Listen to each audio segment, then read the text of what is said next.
Kings and queens, you're sick and tired of... Wait, let's do the voice. You're sick and tired of seeing that Spider-Man all over the front news. I can't keep that up all video. I think it's time for me to take my Spider-Man fanboy hat off just for one video and say I think we've had enough versions of Spider-Man thrown at our shitty poker faces. It's time for us to team up with Jonah Jameson, who will step in and become more of a menace than Spidey will ever be. I see you, Spider-Man, in the window reflection. You couldn't let us have one video without you, huh? He's a criminal, that's who he is. A vigilante, a public menace. Jonah Jameson is a 3-mana 2/2 creature. When Jameson enters, we suspect up to one target creature. Suspect gives a creature menace and the inability to block. Whenever a creature we control with menace attacks, create a treasure token. Jameson ain't paying top dollar for his photographers and journalists, so why should we? For a deck that's under $30, regardless of the outcome, we're the ones walking away as the winners. This deck has no game changers or tutors, and frankly not much cash splashed into it. But if you wish to go crazy and upgrade it with absolute bombs, hey, don't let me stop you, King. Just prepare that wallet or fire up that laser printer to make it happen. But before we get into the mechanics of the deck itself, my name is Barrister Baristocrat. I cover every single card in the 99 of a deck, and I slap a bunch of memes into the mix. Help me on my quest to make this next clip a reality.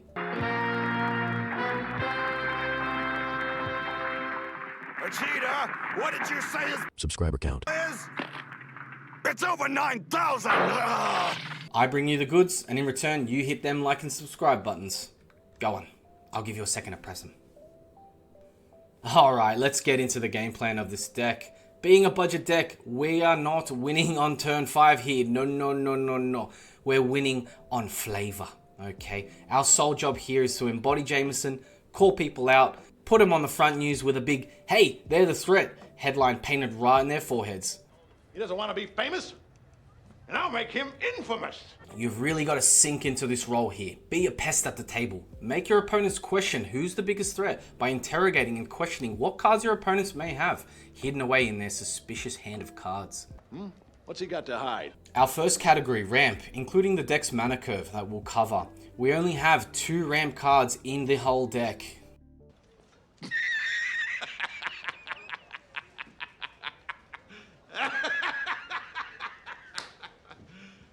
You serious? I can already hear thumbs typing away, keys being smashed on the keyboards. Oh, only 2 ramp pieces. Well, take a seat, get cozy. I'll look after you and I'll explain what we're doing. We have a lot of 3-drops in the deck, but with our ability to make treasures with Jay, we should easily be able to begin double spelling these 3-drops with the treasure tokens by turn 5. Whilst we have a few 6 and 7 drops... 6, 7... No, get that shit out of here. We can easily cast those larger spells with the additional treasures that we generate, so we won't have a problem casting those when needed. Starting off with a staple, the sad robot himself, Solemn Simulacrum. When he enters the battlefield, we get a tapped basic land. When he leaves, we draw a card. We also have ways to recur him if we so wish. The Regalia, though, is an absolute banger in this deck. For 4 mana, it's a legendary artifact vehicle with haste. It's got a 4/4 stat line if we can crew it with 1 power. Whenever the Regalia attacks, reveal the cards from the top of your library until you reveal a land card. It doesn't have to be basic. Put that card onto the battlefield tapped and the rest on the bottom of your library in any random order. With ways of applying menace to it, once we crew it with a creature, we won't be getting mana screwed. No. We will be Lightning McSmooth instead. Oh my god, that's a bad joke. Let's move on. Pack your things. Get out of my building. I was just You're fired! Outside of those 2 ramp cards, we have these 5 cards that fit better in other categories coming up, but needed to be mentioned here because their ability to either generate treasures for us or generate mana, such as the Sonic Screwdriver itself. Now, Mr. Baristocrat, what creatures are we going to smack face with? Well, we've pulled a few budget gems out of the bulk bins for this one. Jameson will be proud of the low spend. Reckless Fireweaver. For 2 mana, it's a 1/3 creature. Whenever an artifact enters the battlefield under your control, Reckless Fireweaver deals 1 damage to each opponent. Every treasure we generate with this out on the board is going to do some added damage over time. Crime Novelist. It's a 3 mana creature with 1/3 as a stat line. Whenever you sacrifice an artifact, put a +1/+1 counter on Crime Novelist and add a red mana. This will add up and crime numbers will get huge. Crystalline Giant is an artifact creature. It's a 3/3 stat line for 3 mana. At the beginning of your combat on your turn, choose a kind of counter at random that Crystalline Giant doesn't have on it from among flying, first strike, death touch, hexproof, lifelink, menace, reach, trample, vigilance, and +1/+1. I feel like I'm doing one of those pokey raps, geez. You then put a counter of that kind on Crystalline Giant, so you're doing that at random. Frill Scare Mentor for 3 mana, it's a 3/2 creature. When it enters the battlefield, put a menace counter on target non-human creature you control. It also has, for 3 mana, you can tap it to put a +1/+1 counter on each creature you control with menace. This will make your board chunky. That will help you get those life totals down. Scourge of the Throne and Drakuseth Maw of Flames are the outcome of mixing a Charizard, steroids, and your old pop's negative attitude in one bowl. Nobody wants that bowl. Scourge of the Throne for 6 mana, it's a 5/5 creature dragon with flying. It has the Dethrone mechanic, which says whenever this creature attacks the player with the most life or tied most life, put a +1/+1 counter on it. Whenever this creature attacks, for the first time each turn, if it's attacking a player with the most life or tied with the most life, untap all attacking creatures. After this phase, get an additional combat phase.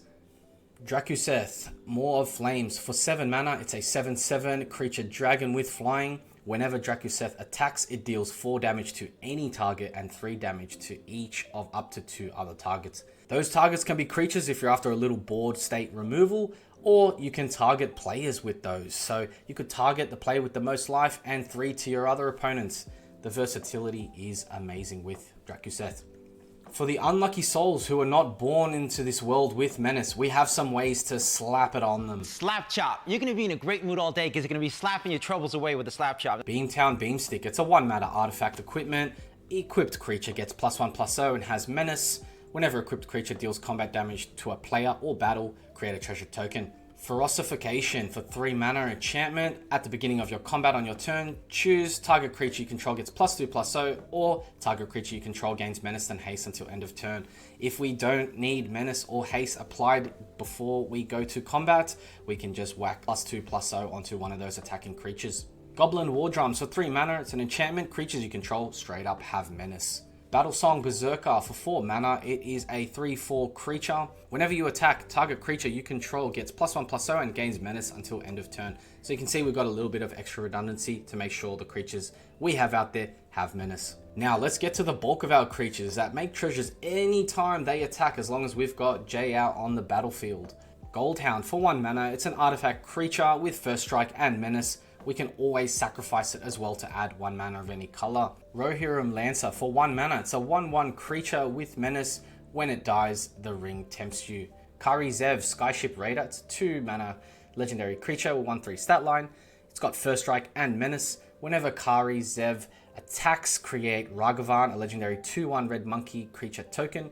It enters the battlefield tapped and attacking. Exile it at the end of combat. We've got a few Final Fantasy cards here with menace. First up, Avalanche of Sector 7 for 3 mana.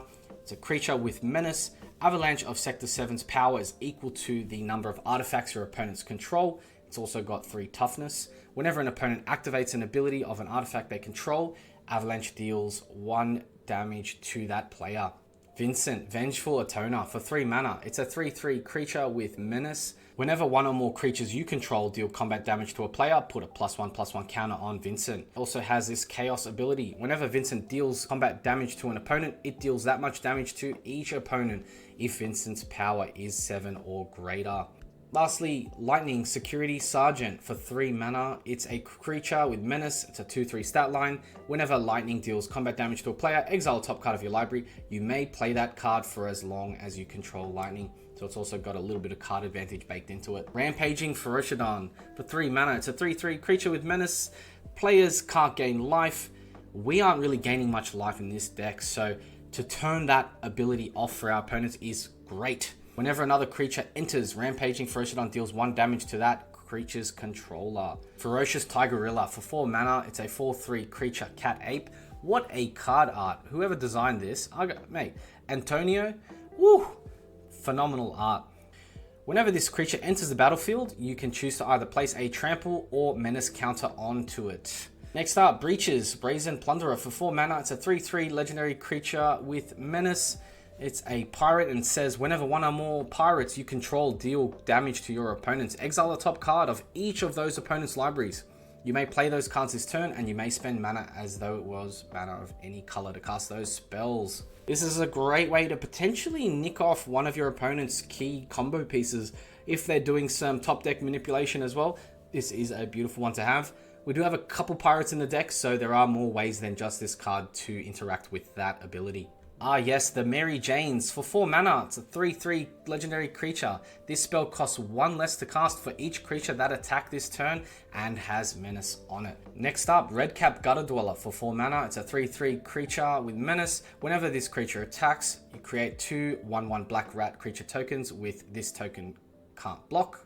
At the beginning of your upkeep, you may sacrifice another creature. If you do, put a +1/+1 counter on this creature and exile the top card of your library. You may play that card this turn. You can actually generate some pretty decent +1/+1 counters with that mechanic. Bedhead Beastie for 6 mana. It's a 5/6 creature with menace. It also has mountain cycling, so we can discard it to search our library for a mountain card, reveal it and put it in our hand. Great option if we don't have enough lands in our hand and we've drawn this in our opening hand. Null Warband for 6 mana. It's a 5/5 creature with this spell costs 1 less to cast for each opponent who has dealt damage this turn.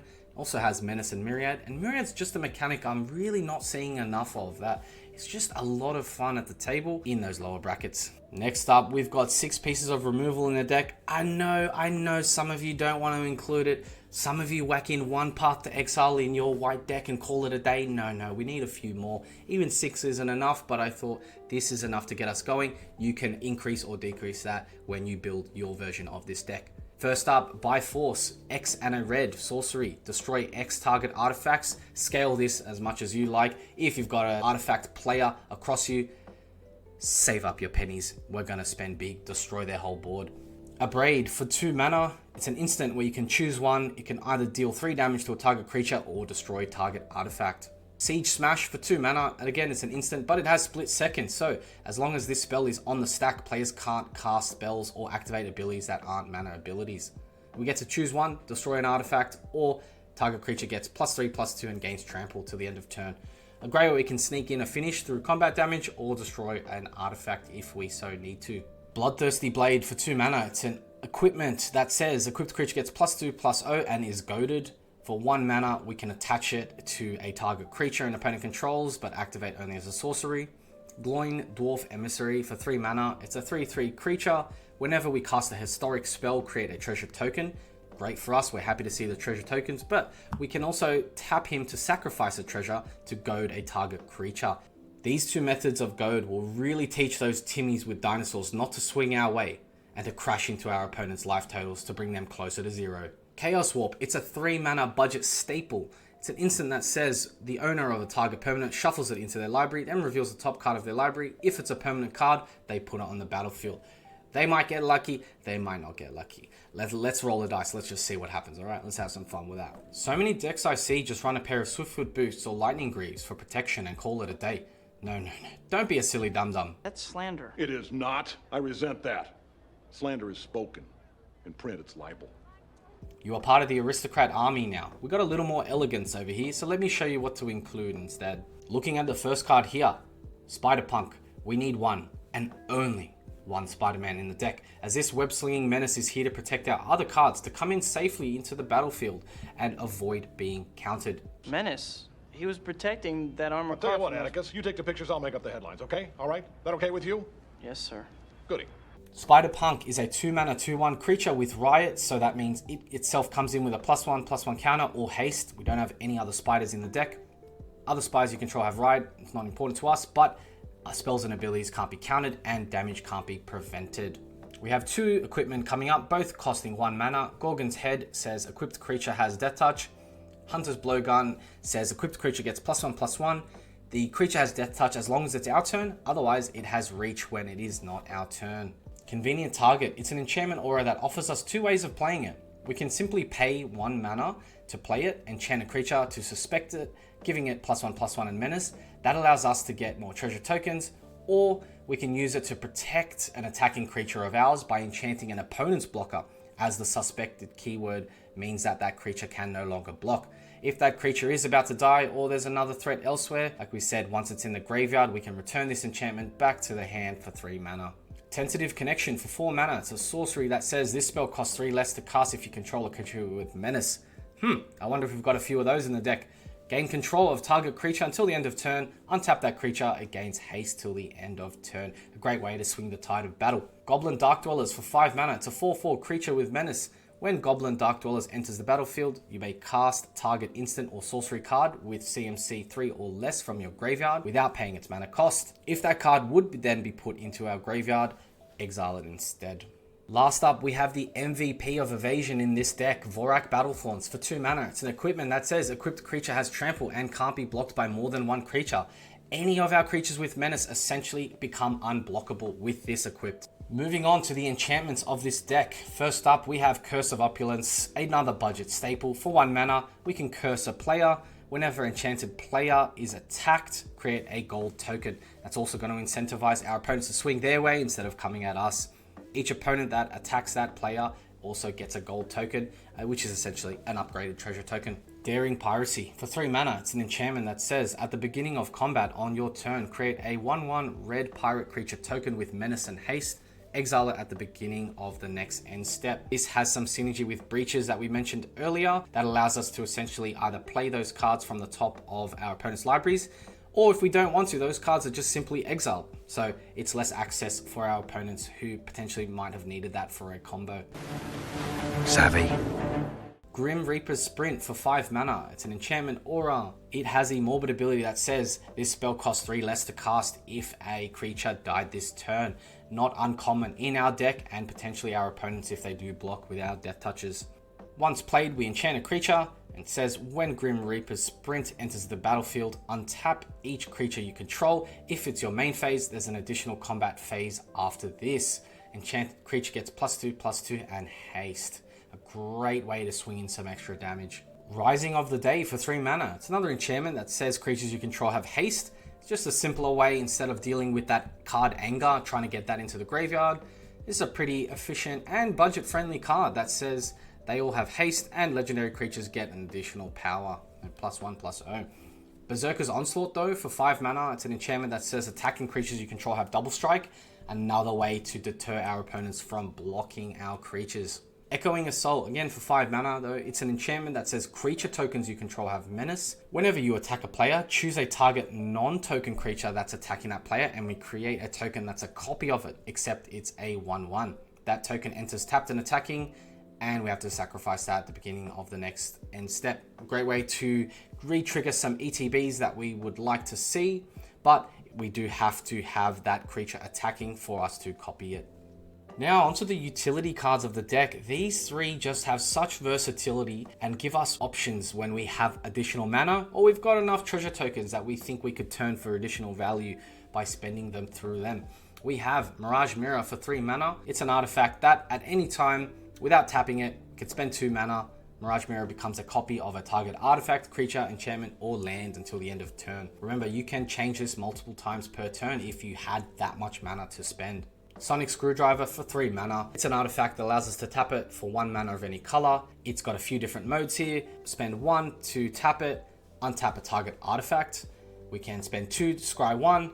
We can spend 3 to tap it to make a creature unblockable during combat. Lithoform Engine for 4 mana. It's a legendary artifact, probably one of the more expensive cards of the deck. We can spend 2 mana to tap it, copy a target, activated or triggered ability we control. Or spend 3 mana to tap it to copy a target instant or sorcery spell we control. Or lastly, 4 mana, tap it, copy a target permanent spell we control. Just simply flat out create a token of that.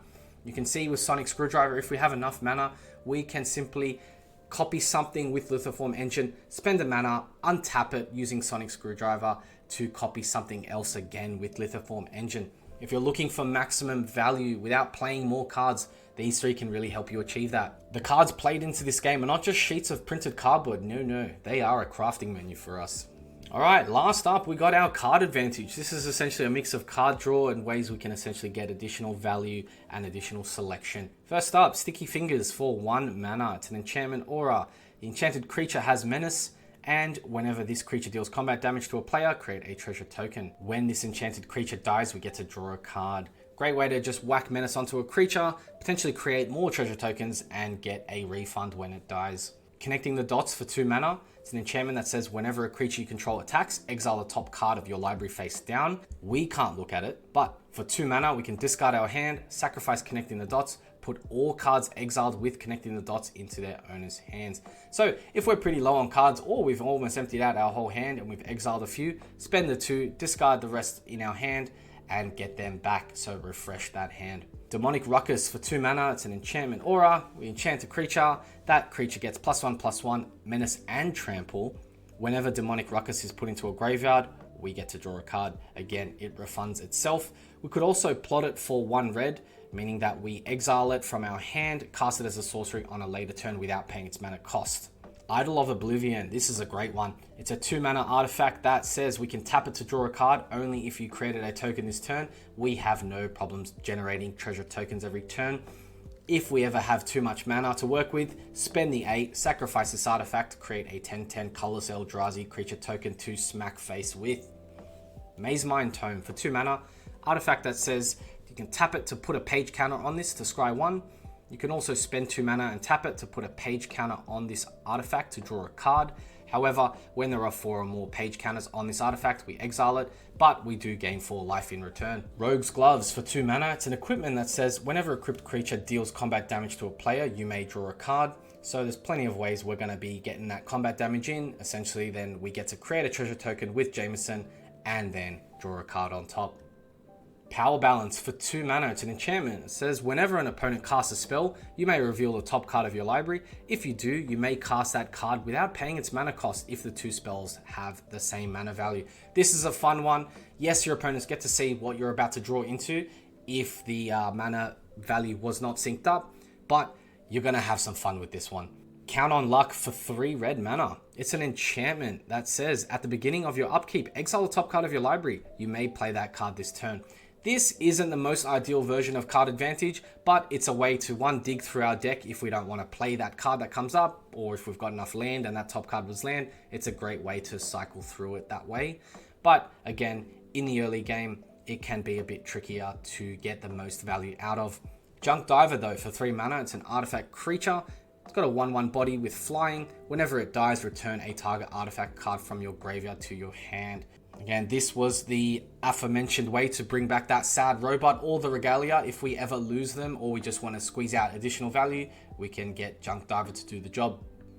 Magus of the Wheel for 3 mana. It's a 3/3 creature.